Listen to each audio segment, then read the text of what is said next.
राजकुमार की हिम्मत नहीं कि उसे वरण कर ले पत्नी के रूप में।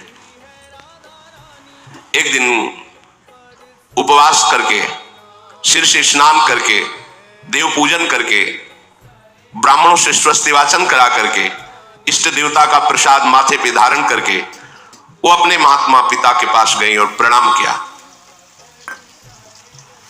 गौर से देखा कि मेरी पुत्री तो नौ किशोर अवस्था को प्राप्त अर्थात अब ब्याह के योग्य हो रही।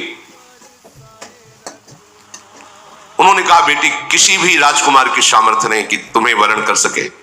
मुझे सब मंत्रीजन समाचार देते हैं, पर मेरे को इस दुख से तुम ही निकाल सकती हो। अगर तुम्हारा ब्याह नहीं हो रहा तो फिर मैं दुखी तो रहूंगा।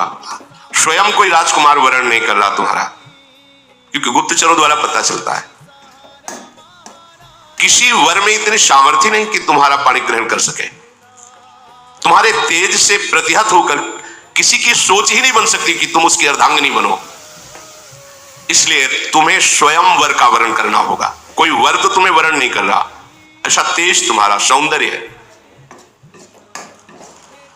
तुम जिसे पति के रूप में चाहो बस उसका परिचय हमें बताओ आकर, मैं उन्हीं के साथ तुम्हारा पाणी ग्रहण संस्कार कर दूंगा। मेरी ये मन की जो पीड़ा है, हर पिता के मन में एक पीड़ा होती, बेटी को सुयोग्य वर की प्राप्ति हो जाए। कल्याणी, मैंने ब्राह्मणों के विद्वानों के मुख से सुना है, विवाह के योग्य हो जाने पर कन्या का दान न करने वाला पिता निंदनीय नरकी गति को प्राप्त होता है। कन्या विवाह के योग्य है, उसे सुयोग्य वर के साथ वरण नहीं किया गया तो ये पिता को अपराध लगता है, ये निंदनीय।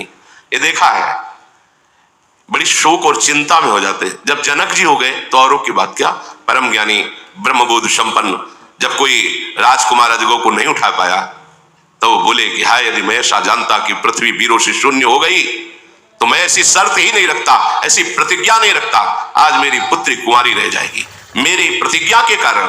तब लखनलाल ने कहा, कैसी बात बोल दी, जहां प्रभु विराजमान है ऐसे शब्द आपको नहीं बोलना चाहिए। ए अजगौ की बात क्या, भगवान अगर आदेश कर दे तो पूरे ब्रह्मांड को कच्चे घड़े की तरह भी तोड़ दो। जनक जी भी शोकित हो गए थे। सावित्री जी के पिताजी कहते हैं कि हमने बड़े बड़े शास्त्र विद्वान महापुरुषों से सुना कि विवाह के योग्य हो जाने पर कन्या का जो सुयोग्य वर के साथ पाणी ग्रहण संस्कार नहीं कराता समय पर, वो पिता निंदनीय है, वो अपराधी है, उसको दंड मिलता है। इस बात का कर्तव्य है। जो पिता के पधार जाने पर अपनी माता